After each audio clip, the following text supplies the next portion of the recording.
hopefully I can get my life to a point where, I'm working on the other side, you know what I mean? Not out there getting high, but out there helping people. I just want to be able to come back around here and work with kids that are in those bad situations and hopefully find them like a better home. I ended up kind of falling in love with engineering, climate change, affordable energy, making sure that people in poverty have access to that energy, I think are some of the problems that I hope to address.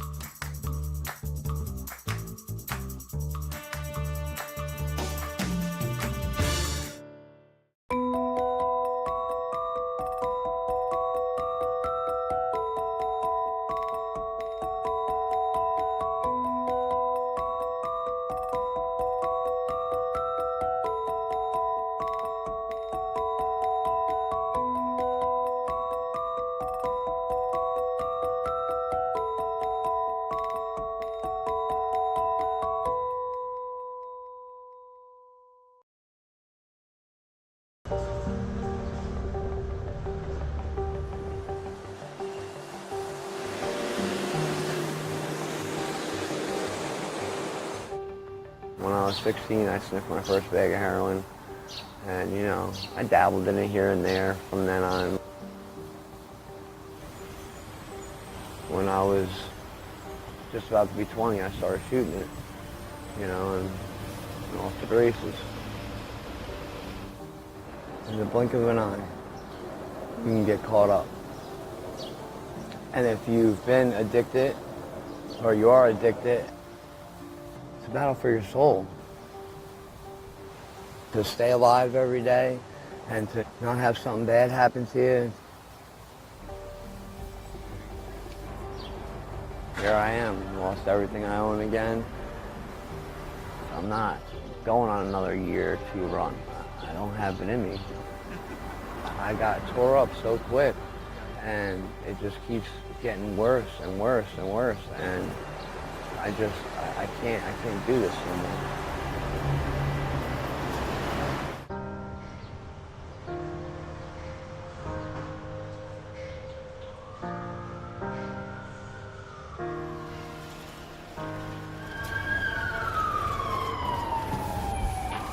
Living down here under the bridge, people steal from each other, people use each other. They live disgusting. They throw their needles. It's just too much. If you're a drug addict to what I call the dark drugs, coke, crack, meth, heroin, this is like Disneyland. It's like a big shopping mall for narcotics. They're like stores on all the corners. But all these people aren't from the city or haven't lived here for a decade. You don't need to know somebody. All you need to know is come here. And they came here for one reason. They didn't go home and they're living here. School kids shouldn't have to see that every day. For the most part of my addiction, I had no problems. It's been rough the last 5 years. I'm falling apart. My leg is getting eat up again. Hopefully I can get my life to a point where, I'm working on the other side, you know what I mean? Not out there getting high, but out there helping people. Because I'm good at that, you know what I mean? I'm good at that.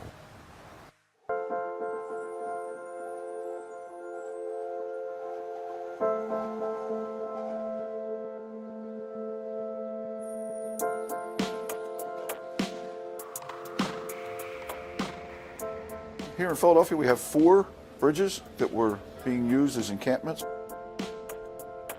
We started this project back in January and have been working with outreach people and with the Philadelphia Police Department to connect with these people to try to get them to go into treatment.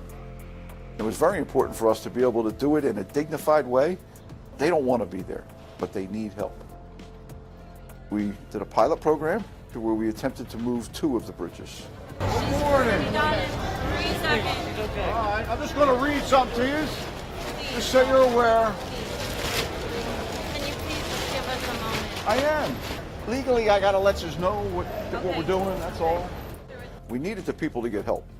Living underneath a railroad bridge is got to be close to rock bottom. You were notified that you had to remove your property and leave this location no later than 10 a.m. this morning.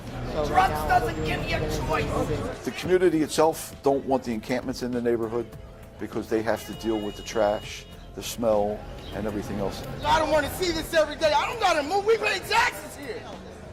That's right. How about the taxpayers? We gotta move. Move for what? Because we want to see this? Y'all should just get up and leave. The city's been trying. We got outsiders trying. We got the church out here trying to help y'all. And all y'all do is take the money and keep getting drugged up. That's right. There's plenty of help. They don't want it. They want a party did on them. That's the drugs, this party. But there's also advocates here in the neighborhood that say, let's get them the help. Guess what? Not everybody's out here is willing to give up drugs today. So let's give them somewhere to live first and then work on those substance use issues. There's no quick fix. 30 days, that's a quick fix. That's a microwave fix right here. You understand what I'm saying? We would like to be able to get the whole opioid market out of this area, but there's a supply and demand issue here. If we can eliminate some of that demand, then the supply will go away. We had over 100 people go into treatment over the last month, and that's 100 less buyers. That's going to put some of these drug dealers out of business. I want to give them a little bit of hope that there's faith in humanity, the people out there that will connect with them and do believe in them, because that's what they're really looking for.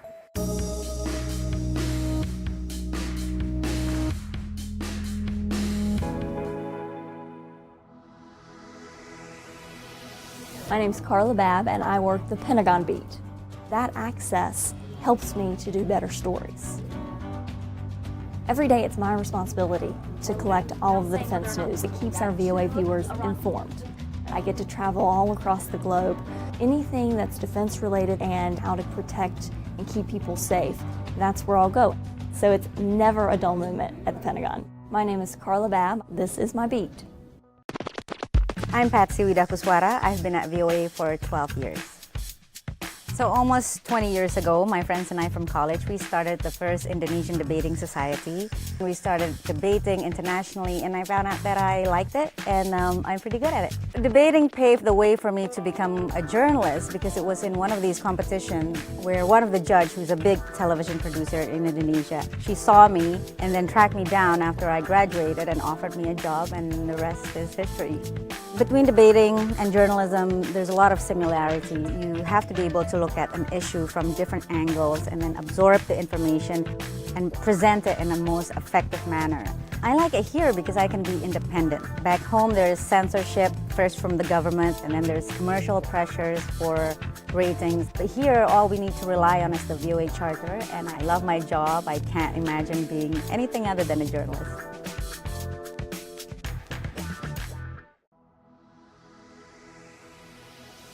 I'm Jim Malone, and I work the political beat. I cover what drives the political issues in the United States, what voters think, what drives the candidates, how public opinion shifts on one issue or another. It keeps you in touch with the American people and where they want the country to go. It's a great way to get a window on what's happening in the United States. I'm Jim Malone, and my beat is U.S. politics.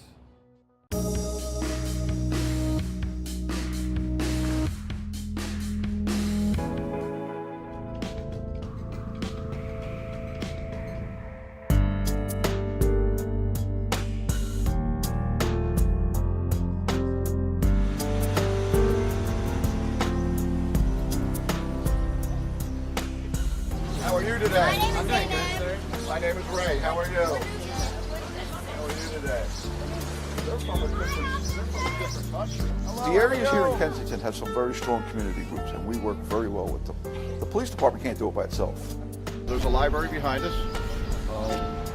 In recent years past, you would see no kids in this park at all, because it was nothing but people using drugs, hanging out, sleeping on the benches, and just in their stupor of the drugs. As you can see, we came in, we did an initiative in here. So now we have a clean park. The difference is the houses all along here on the outside, all of these people really care. So they help me. I watched this from my door. This young lady died. Okay, and that bothers me. So that's why I say, every time I see him stretched out, I got to call. That had to be a long time ago. No, this was last week. Yes. I had to flag the ambulance down. Yes, I don't doubt that. This was last week. I didn't have anybody die in the park place. Well, they must have. I need to know the person out there in the community that's willing to speak to us, even anonymously. My bosses and the mayor said, let's clean this park up. We need a place for the kids to play. I have bikes now that go through there and they keep an eye on the park. The streets around there are pretty good. Last summer, the kids had summer programs in there. Kids were in the park playing all summer. If the community helps me, then we can hold it down. Oh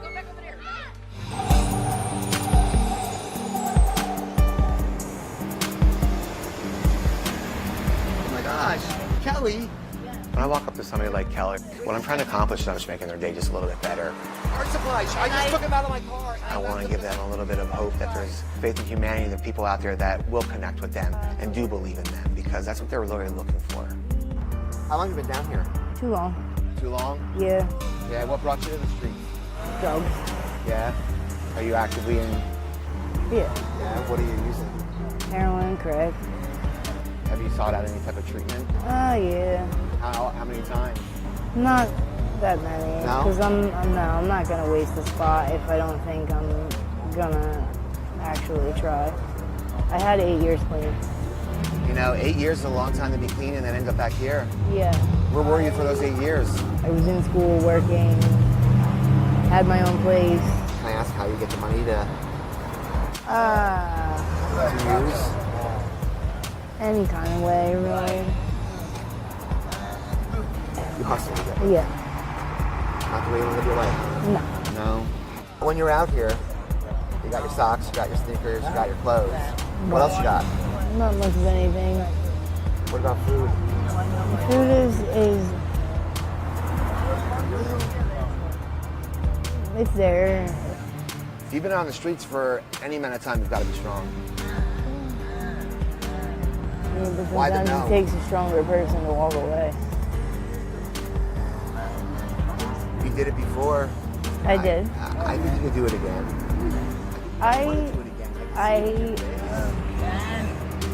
But why? You tell me for what? I don't know. I don't have the answer to that. That's what going into a recovery does for you.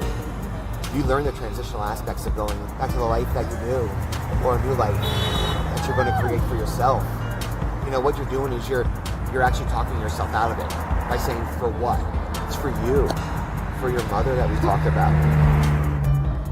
But I knew it was going to take a lot longer and a lot more time than that for her to be able to say, yes, I want to fully get off this, get off the streets. But there's hope, you know, and if anything, we provide them that.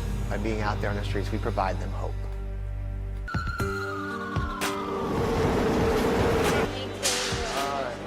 The encampments down there became like a family, and we decided that we could move a family into treatment as opposed to trying to just get different individuals where one says, I won't go unless my girlfriend goes.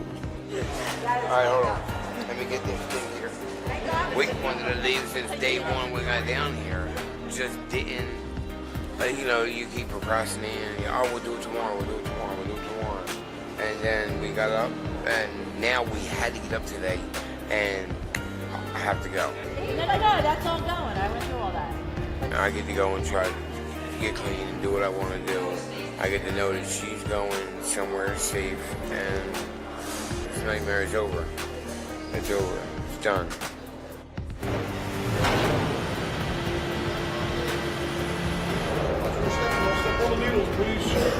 I did a head count last night, and a lot of the residents from the other two bridges moved to the two bridges that we currently have.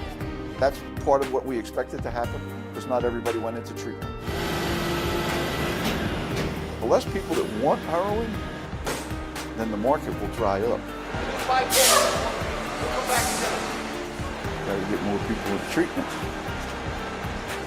Moving them is very positive. Moving them out, not so positive, because with those 100 people, they really only had 60-some beds.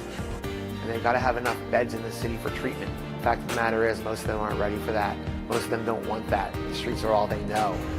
If they're not coming up with a plan B as to where they're moving to, they're going to find somewhere else in the city to go. There's a lot of people that aren't getting this chance to get out of here. In just the last 2 months, I can't tell you all the people that did overdose and are dead. It sucks.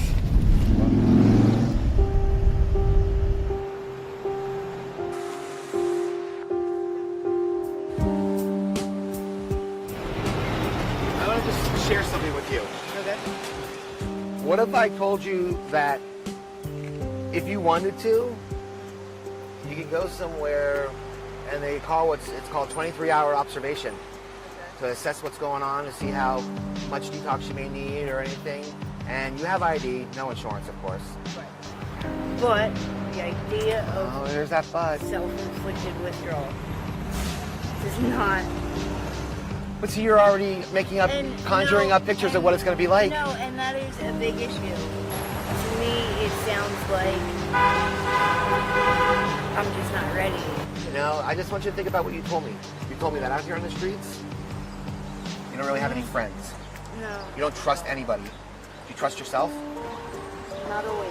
Okay, that's a really tough position to be in. You know, to have that self-loathing aspect to yourself. So there's another aspect to it, okay? You told me about the food. You told me how you don't like to really do the hustling. You don't want to do this stuff. So think of all that when you're listening to those pros and cons. Will do. And when I come back, then we'll talk. All right. All right? Yep. Are you walking back this way? Yep. Come on. Look, you see the artwork on the plane? Yeah, I did. Who did the clouds? Did you do that? Yeah. It's because you like to draw.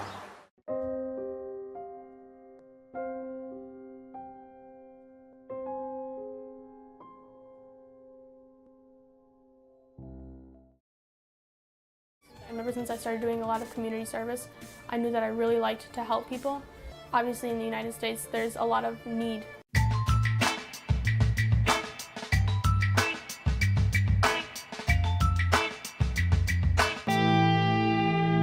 At Arches National Park in southern Utah, National Parks traveler Micah Meyer could see firsthand why it's one of the most visited sites in the state. Even outside of the park and all around Utah, there are these arches that just naturally form from the rock eroding. But in Arches National Park are some of the most magnificent, either really large or there's 2 or 3 all clustered together, or there's a double arch where you can see through 2 arches at once. And then, of course, this Delicate Arch. Delicate Arch, considered by many as the most famous natural stone arch in the world. One of the most famous because it's essentially on its own on top of a hill with a giant vista and mountains behind it. And visitors one by one take their time running or walking into the arch to take their picture, or waiting over here to take the photo. After his visit to Arches, Micah took a boat tour. I'm on the Colorado River, halfway between Arches National Park and Canyonlands National Park. It gives you a perspective of this land, which many people describe as Mars with water, because it's just so arid and so red and orange looking. It's just this really cool juxtaposition, not only of views, but of the wildlife that survives in the desert.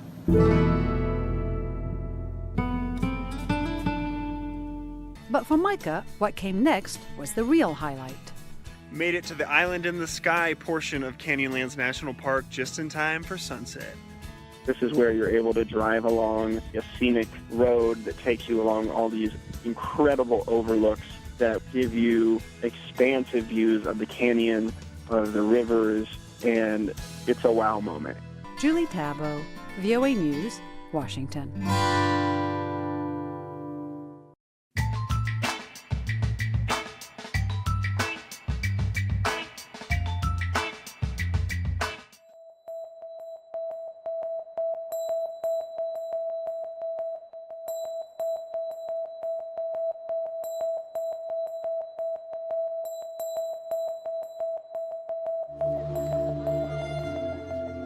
I've been playing violin for 9 years. I started when I was 8 years old. I was in 3rd grade. That makes a total of 9 years playing. I've made it all through high school, all through middle school.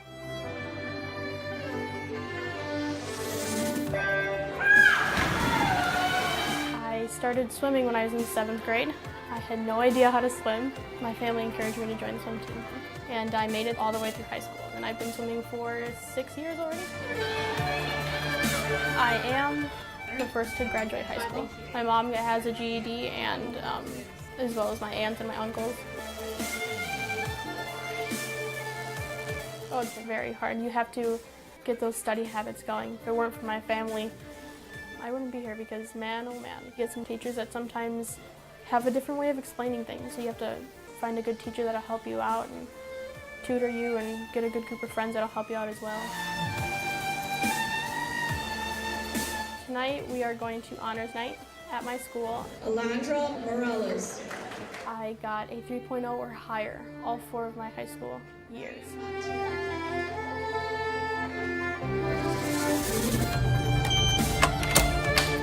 Currently, I work as an intern at the Dearborn Police Station. After I graduate, I plan on going to the National Guard, possibly getting a job with the military police. And ever since I started doing a lot of community service, I knew that I really liked to help people. And I know that, obviously in the United States, there's a lot of need. And pretty much anywhere in the world, there's a lot of need to help people, and there's a need for leaders and for people to step it up and take that charge.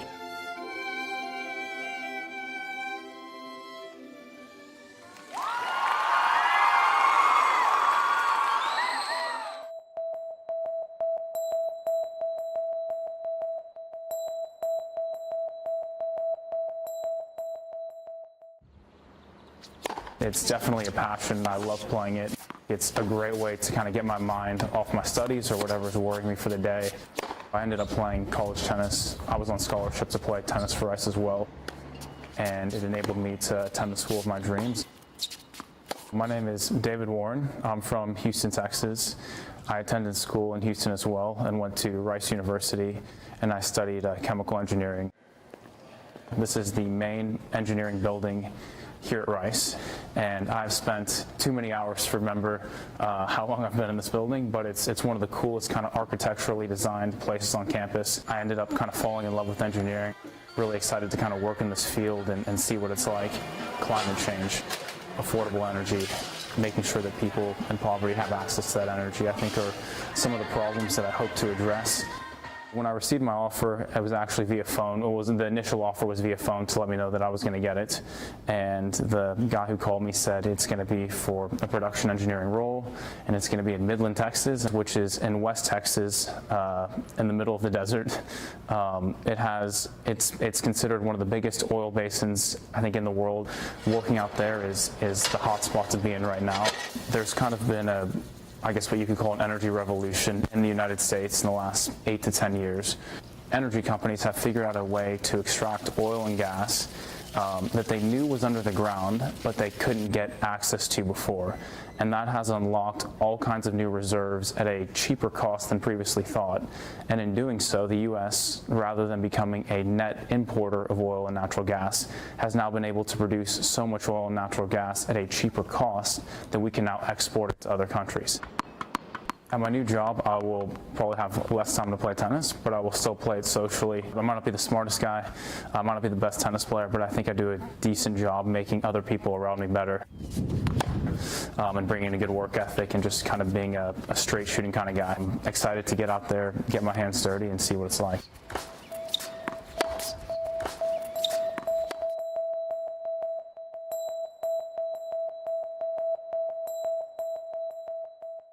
I am right here with my UVA sweatshirt. I will be going to the University of Virginia. I'm a Jefferson Scholar there. I'd like to go to law school. My mom's an immigration lawyer, so I've kind of grown up hearing about it, and now more than ever, I think the topic is super relevant. I tried my hand with criminal law last summer. I worked with the Department of Justice here in Delaware. I saw like a different side to it, very different from like what TV shows show. In 2012, we started our nonprofit called Zoo Mantra. It stemmed from work that I'd already been doing in Mumbai, teaching like math and English. A lot of the students' parents just couldn't afford to not have them at home working, even though the enrichment center was free. A lot of the mothers of these students that were leaving make handcrafted products. We started giving away the products as gifts to friends and family, and we realized that people were interested in where these came from and they wanted more of this stuff. We started using Instagram, and that's really where it took off.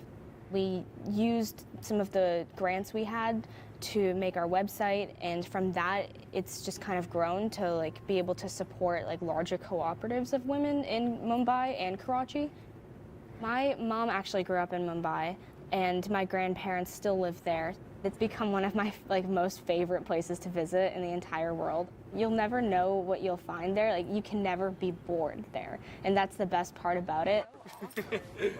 I think just right off the bat, moving here, like into a school that's K through 12, I've never been at a school where people could be at one place for 14 years. I couldn't understand how they knew each other since like before they could even walk. People tend to stick with what they know, and sometimes it's difficult to feel like you have like a global outlook in a place like that. But I think that like if you're always looking for those kinds of people, you'll find them no matter where you go, and I was able to find those kinds of people here.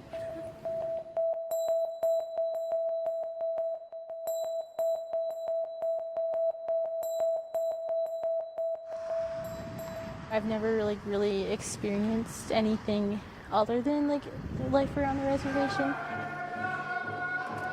I know like there's a lot of Native Americans, like once you get out into the world, like they say that there's like not a lot of Native Americans, and that's like hard for me to believe.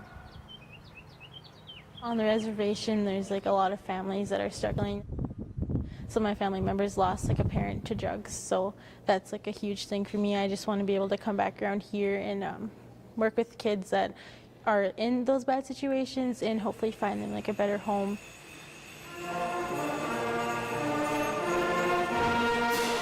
I'm going to Minnesota State University Moorhead. I'm going to major in social work and maybe hopefully get my master's one day. That's my ultimate goal, but right now I'm just focusing on getting my bachelor's. We should never forget where we came from and who was by our side in our life.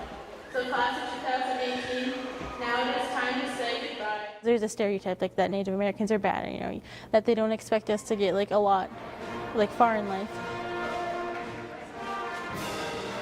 I'm not really nervous.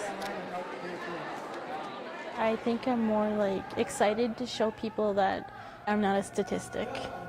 I'm not going to be a statistic of Native Americans not going to school. I'm going to prove people wrong that I will be going to school, I will be getting a great education, and I'm going to prove many people wrong.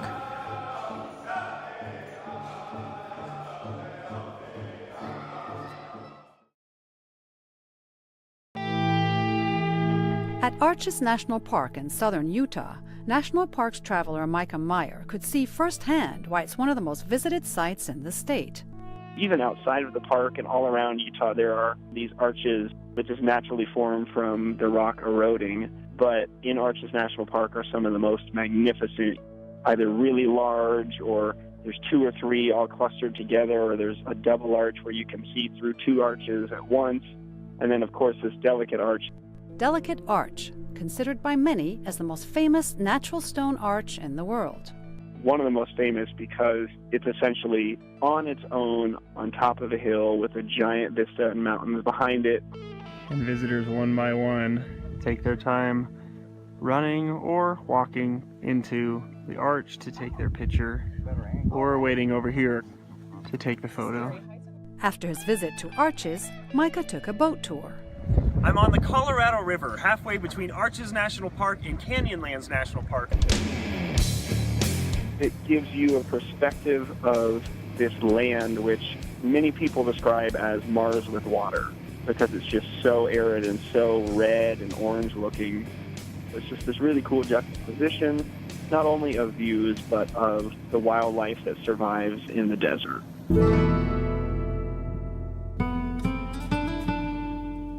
But for Micah, what came next was the real highlight. Made it to the Island in the Sky portion of Canyonlands National Park just in time for sunset. This is where you're able to drive along a scenic road that takes you along all these incredible overlooks that give you expansive views of the canyon, of the rivers, and it's a wow moment. Julie Tabo, VOA News, Washington.